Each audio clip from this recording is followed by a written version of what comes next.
Hvale vrijedna donacija i akcija definitivno. Sigurna sam da će našim mališanima na odjelu Varaždinske bolnice od sada ipak biti ugodniji ovi dani koji baš i nisu najljepši u bolnici. Ali zato znam ko si zna svoje dane upotpuniti jako lijepo, jako dobro, na vrlo kreativan i zanimljiv način. Zahvaljujući njegovim pričama i fotografijama putovali smo Jordanom, pa što ne bi recimo malo proputovali i Turskom. Možda nekoga od vas potaknemo da je to u jednom od svojih sljedećih nekakvih putovanja upravo Tursku odaberete kod destinaciju i stavite ju na svoju kartu. Varaždinci već više manje naslučuju da je to opet s nama putopisac i čovjek koji jako voli pakirati ruksak i nestajati negdje u daljine. Gospodin Damir Vujnovac, dobro večer i dobro mi došli. Dobro večer. Drago mi je da ste s nama jer nekako već znamo, kad ste tu negdje onda opet stižu nove priče i nove zanimljivosti. Koliko se toga proputovalo u međuvremenu od Jordana? Samo ta jedna destinacija ili je bilo više toga? Od Jordana je bilo dosta toga. Bilo je kamionom od Varaždina do Liverpoola. A nije imalo veze s nogometom? Ne, nije imalo veze s nogometom. Bila je Turska, bila je i Europa, jedan lijepi krug po Europi, obiteljski Varaždin, Frankfurt, Amsterdam, Harlem, Bruž, Brisel, Luksemburg, Strasbourg, Minhen, Salzburg i natrag. Eto, zašto bi putovanja bila jednostavna kad mogu biti ovakva lijepa i sadržajna? No mi smo se, Damire, za večeras odlučili za Tursku. Vaša zapravo, onako reći ću, dječačka, neostvarena, a sad ispunjena želja. Pa da. Evo sad je tome 30 godina ove godine, dakle prošle godine je bilo 29, od kad je izašla knjiga Željka Malnara i Borne Bebeka U potrazi za staklenim gradom. Tamo sam, očito sam kao klinac puno čitao i gutao putopise i maštao o tim nekim dalekim meni tada mjestima, neostvarivim u to doba. I sam sebi obećao, ja ću jednog dana u tu Kapadokiju, pa kad tad. I to kad tad je bilo prošle godine, evo 29 godina nakon čitanja te knjige. Kapadokija je bila cilj i onda se to zapravo malo sve skupa proširilo i odužilo. Pa da, Kapadokija je bila središnja točka tog putovanja, međutim do Kapadokije treba doći pa treba iz nje otići, a onda je šteta ne vidjeti neke druge krajeve Turske kad sam već odlučio provesti 2 tjedna, 15 dana sve skupa na tom putu. Krenuo sam preko Skopja, prespavao u Skopju, noćnim autobusom do Istanbula, koji sam samo onako češao na dolasku, na kraju sam se zadržao tamo, do Ankare. Ankara je bila 2 dana i onda Kapadokija, nakon Kapadokije Pamukkale, Kušadasi, Izmir, Istanbul. I na povratku onda još i stanica u Sofiji prema doma. Je li vas obitelj prije nego ste krenuli pitala ono što sam ja pitala, je li sve mirno, je li sve sigurno, je li se može, je li već su bila ta pitanja i u to vrijeme? Jesu. Jesu, jel da? Jesu, tipično ženska pitanja. Da, ali znaju da koliko god volim putovati, možda se ta mjesta i čine drugačijima ili čudnijima, ko što je bio Jordan godinu dana ranije ili neka druga mjesta, međutim to nisu mjesta zbog kojih gdje se treba bojati bilo čega. U vlastitom aranžmanu ste putovali Ovo je sve bilo u vlastitom aranžmanu i većina mojih putovanja je u vlastitom aranžmanu. Volim ja putovati i kad neko drugi organizira, međutim ovo je izazov. U principu našao sam sam sebe u tome da putujem jako dugo. Putujem pripremajući putovanje, 3, 4, 5, 6 mjeseci. Onda putujem uistinu putujući i onda kad se vratim onda još probavljam to neko vrijeme, pišem o tome, pričam, komentiram, držim predavanja putopisna i onda se recimo takvo putovanje jedno pretvori u putovanje kroz cijelu godinu. Sa pripremom, sa realizacijom, sa onim što dolazi nakon toga. To je putovanje od cijele godine. Sad ćemo mi zato lijepo uz vašu pomoć i uz vaše fotografije koje ste nam donijeli malo proputovati. Imamo evo i pripremljene fotografije nekakve pa ćemo usput to i prokomentirati sve skupa. Uglavnom, u svakom slučaju razbili smo eventualno predrasude za nas koji još nismo bili da je to zemlja glasna, burna, prljava ili nešto slično. Prljava definitivno nije. Glasna je onda kad bih ja rekao da to i treba biti ili da se to od nje očekuje. Evo, baš smo tu na ovom gurmanskom dijelu, da, jela i pića. Svaka zemlja, kud god otputovali, ima bezbroj finih jela, dobrih običaja koje treba naučiti, upoznati i isprobati, i to je izazov u svakoj od njih, nije to samo tema Turske. Turska je lijepa i specifična zemlja po tome što se nalazi baš na nekakvom mjestu sudara istoka i zapada. I tamo možemo naći sve od istoka i sve od zapada. Možemo naći arhitekturu i nekih starih vremena, modernu arhitekturu zapadnu. Nalazimo ljude, evo Slavena Bilića imamo Slavena Bilića tamo. Nalazimo ljude koji znaju živjeti i istočnjačkim i zapadnjačkim načinom života. Oni su, kao što sam rekao, glasni kad trebaju biti, ali vrlo prijateljski, otvoreni, nasmijani kad vam to u principu kao putniku i dobro dođe. Standard, način života, je li tu smo negdje u usporedbi ili nas možda šišaju ili kaskaju za nama? Pa ono u čemu nas sigurno šišaju je standard putovanja. Zamislite si da putujete jednu relaciju od, recimo, cijelonoćnu vožnju od 10-11 sati autobusom, međutim taj autobus nema 4 nego 3 reda sjedala.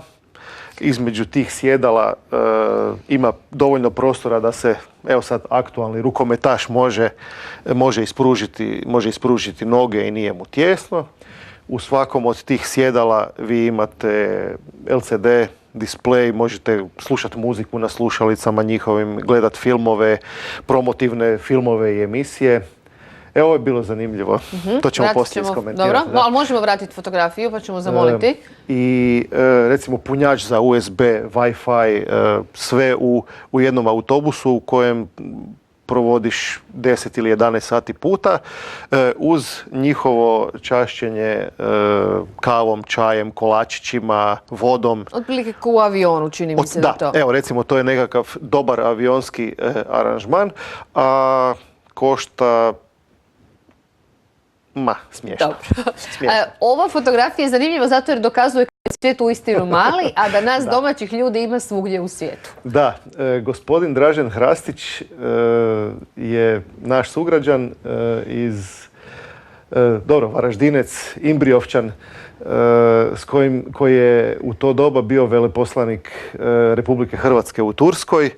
I eto, nekim spletom sretnih i veselih okolnosti smo se našli. Ja ovak putnički ko da me voda donijela, a on u 8 na večer još uvijek u besprijekorno ispeglanom odjelu i svezanoj kravati.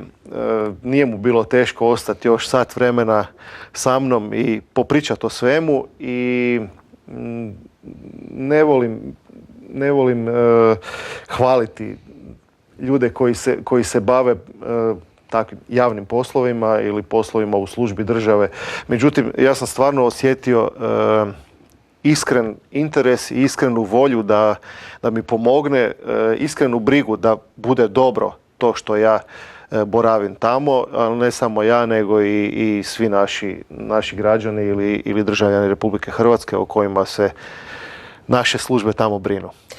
Dobro, kad bi mogli ovako sažeti koji su vam možda nekako najupečatljiviji dojmovi, što vas je nekako najviše dojmilo i ostalo onako ko obilježja Turske? Pa uvijek ljudi.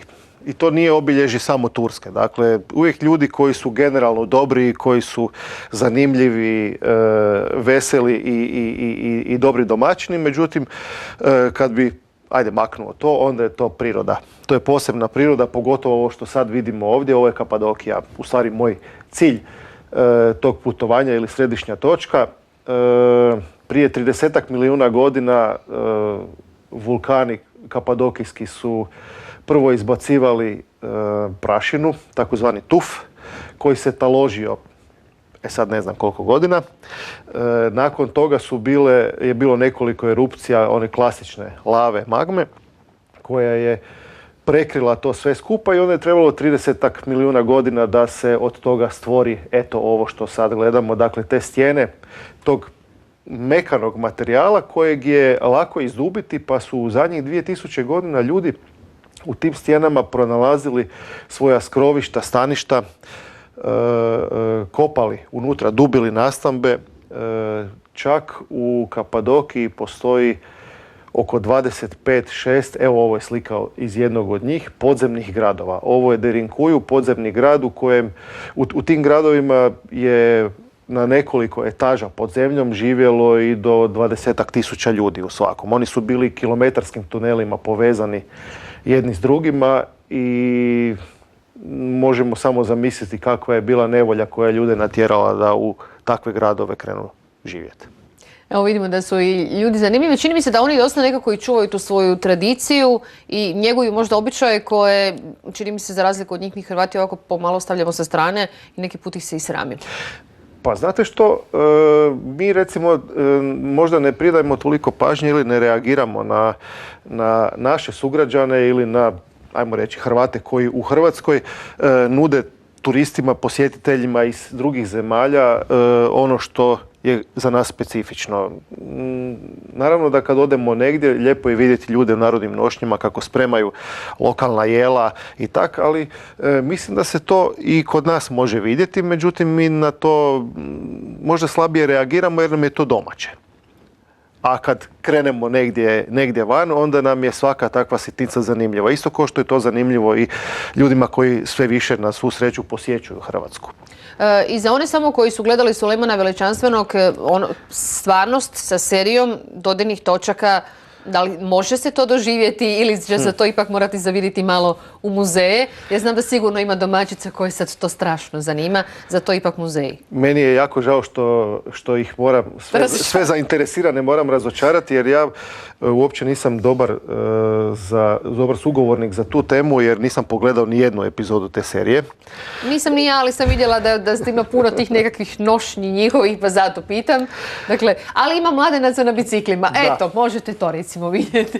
Eto, kud god krenuo, u koju god zemlju, uvijek nađem neke mladence tamo koji se baš u tom trenutku stvore, recimo ko u Izraelu, u Haifi, u Tel Avivu, isto tak i tu u Turskoj.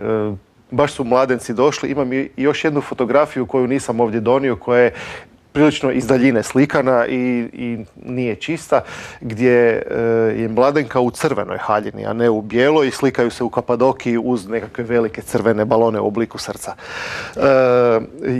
Jedini dodir moj sa Sulejmanom Veličanstvenim u tom smislu serije je bio kad sam listao TV programe u tom LCD-u u autobusu ispred sebe i baš naletim na Sulejmana.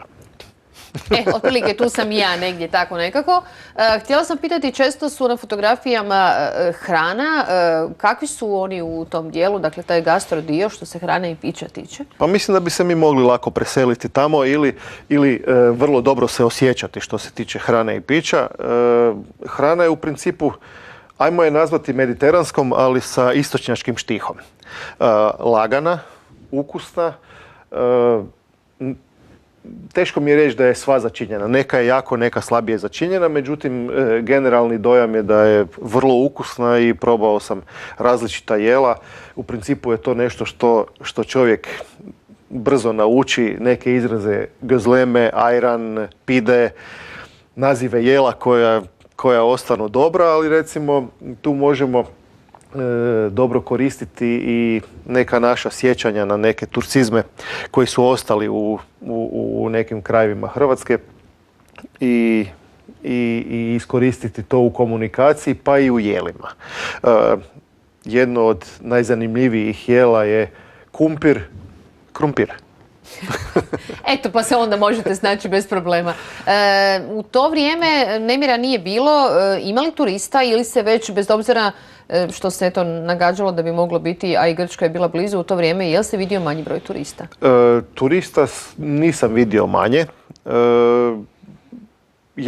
Ovo je bio moj prvi posjet Turskoj, tako da ne znam koliko je recimo turista bilo prije 5 ili prije 10 godina. Međutim, uz sve to turista je bilo u svakom mjestu koje sam posjetio, ali sam se trudio koliko god mogu boraviti sa lokalnim ljudima, s njima razgovarati i crpiti informacije o njihovom životu i ovo je zanimljivo sad. Kud god išli, naletite na Varaždinca. Pa na neko veli da nas je malo. Saša Špiranec, moj prijatelj iz osnovne škole, je boravio u Sofiji taman u vrijeme mog povratka prema doma i evo iskoristili smo naš zajednički boravak tamo za jednu kratku kavu, onako prije 8 ujutro, prije nego ja krenem za Hrvatsku, a on krene ocjenjivati vina na jednoj izložbi. Dakle, vrsni enolog, to znaju svi oni koji se razumiju u vina. Mislim da ne moramo Sašu posebno predstavljati. Dakle, kud god krenuli, naići ćete na nekog od poznatih. Ono što smo pričali prije, što je dobro, svi mladi ljudi pričaju engleski. Za one koji bi eventualno htjeli ići u Tursku, pa možda imaju nekakvi strah od nesnalaženja i teže komunikacije, u tom dijelu nema problema. Bez problema, sa svima iz mlađe generacije vrlo jednostavno i vrlo dobro se možete sporazumjeti engleskim jezikom. Međutim, boraveći tamo, kad čujete kako oni zovu čarape, kako zovu neka jela, vrlo vam je jednostavno to protumačiti sebi. Riječi su prilično slične. Međutim, bila je dobra, evo ovo je autobus, recimo, jedan od ovakvih sa drvenim podom i vrhunskim komforom putovanja. Kad smo kod prijatelja, evo, to je mogu reći bilo jedino, evo, ovdje je Murat. Kad smo bili tamo kod njih, iscrpili smo sve dobre geste, neverbalne komunikacije, osmijehe i sve drugo. Mladog dijela obitelji u tom trenutku nije bilo i dosjetili smo se da nije problem niti upaliti kompjuter i pomoću Googlea prevoditi rečenice jedni drugima, pokušavajući ja govoriti turski, a oni hrvatski. To je još malo dobro začinilo naš odnos i naše prijateljstvo. Moglo bi se naravno o Turskoj još puno pričati, jer vidim da su još dojmovi i ovako sva nekakva sjećanja jako živa, ali zapravo postoje lijepe zanimljive priče koje svi oni koji bi htjeli to pobliže malo pogledati. Objavili ste zanimljivih priča, 13 priča ako se ne varam, pa evo svi oni koji bi htjeli malo detaljnije. Da, evo, sa putovanja sam objavio 12, 13 sam napisao po povratku, evo, kao nekakav zaključak toga svega. Jedan zanimljiv portal zove se Fama News, fama.com.hr je adresa, tamo se mogu se naći moje putopisne priče, ne samo iz Turske, nego i iz Jordana i iz Europe. Evo, tamo ih je lako naći, samo se upiše orijentacije ili Turska, Damir Vujnovac i samo ispadne. Tih 12 prvih priča pisao sam na mobitelu. Eto ga, evo kak smo brzi, evo ga, brzo reagiramo. Da. Tih 12 priča pisao sam na mobitelu i slao na Famu i onda su dobri ljudi tamo to prebacivali, stavljali ove naše znakove i lijepili fotografije koje sam slao iz recimo noćnih autobusa u kojima je bio Wi-Fi i objavljivali to, tako da je bilo zanimljivo. Ljudi su koje to zanima, a vidio sam da ih je na moje iznenađenje priličan broj. Mogli su pratiti uživo sa recimo nekakvih pol dana ili dan odmaka ono što se meni događalo. Ja sam se trudio pisati o stvarima koje su se mene dojmile. Ne prateći politiku, ne prateći nekakve možda dnevno interesantne događaje, nego ono što je na mene u tom nekom danu ostavilo dojam. Zanimljive su priče, preporučam svakako da malo pogledate, da naučite i saznate nešto više o Turskoj. No, bez obzira što se tu dojmovi još nisu slegli, vi već polako pakujete svoje stvari, svoj ruksak i put pod noge, i to ni manje ni više nego do Sahare. Da. Tu se sad vraćamo na ono moje putovanje koje traje dugo. Još nisam završio i slegnuo dojmove iz Turske, ali eto, na jednom mom poslovnom putovanju u Njemačkoj ugledao sam informaciju o Saharskom maratonu. Naravno da me privuklo mi je pogled i zapamtio sam što je pisalo. Čim sam došao doma na internetu sam pronašao dovoljne informacije za dalje. Radi se o sportsko-humanitarnoj priredbi koja se održava jednom godišnje, kojom narod Sahravi pokušava privući pažnju svijeta na sebe jer žive u izbjegličkim kampovima uz granicu Zapadne Sahare i Alžira, ali sa alžirske strane. Da sad ne idemo duboko u priču, Zapadna Sahara je bila španjolska kolonija i 70. godina kad je prestala biti španjolska kolonija, ljudi, stanovnici domaći Zapadne Sahare, Sahraviji su željeli osnovati svoju državu, međutim nije im pošlo za rukom i bilo je tu borbi različitog tipa, bilo je i pucanja i borbi koje nam se recimo ne bi svidjele danas. Međutim, ja bih rekao na vrijeme su zaključili da je vrijeme da se počnu boriti nekim drugim sredstvima, a recimo ovo je jedno od njih, organizacija humanitarno-sportskog događaja. Taj saharski maraton je jedanput godišnje. Ja odlazim tamo 20. veljače. Živjet ću tjedan dana tamo u njihovom naselju sa jednom od njihovih obitelji, dijeliti dobro i zlo. Meni moje zdravstveno stanje ne dozvoljava da otrčim maraton, međutim uz maraton su organizirane i utrke na 21, 10 i 5 km. Eto, ja ću odhodati svojih 10 km tamo i pokušati što više saznati o njima, naučiti o njima i donijeti što više materijala da možemo onda možda i neki kratki dokumentarac napraviti tu na Varaždinskoj televiziji. Eto sad imate ekskluzivu. Doći će nam Damir sa lijepim materijalima, uopće ne sumnjam u to. Straha i predrasuda opet nema. Otvorenog srca, otvorenog uma, idemo u nekakva nova znanja stjecati i upoznavati nove ljude. Upravo tako i to je moje dosadašnje iskustvo. Kad pristupiš ljudima, bez obzira što su s drugog kraja zemljine kugle, otvorenog srca i bez straha, bez predrasuda, onda ti se to upravo tako i vraća. Srce se samo puni nekakvim dobrim, novim emocijama, a onaj drugi dio novim znanjima, novim vještinama, novim saznanjima i to je u stvari bogatstvo. To je bogatstvo koje vam ama baš niko ne može oduzeti. I jednostavno mami da vas koji imate bar malo toga u sebi za putovanjem, za istraživanjem nečeg novog, da počnete istraživati, čitati Damirove priče i da onda, evo, zašto ne u skorije vrijeme i vi krenete nekud u nekakvu zanimljivu i drugačiju destinaciju, ispuniti na kraju krajeva svoj dječački san. Damire, hvala vam lijepa na dolasku, želimo vam sretan put, lijepe trenutke i mi vas već unaprijed čekamo sa lijepim fotografijama i sa lijepim videozapisima i sa nekakvim novim prijateljima. Evo iz nama daleke zemlje. Hvala vam. Upravo to. Hvala lijepo. Hvala vam lijepa.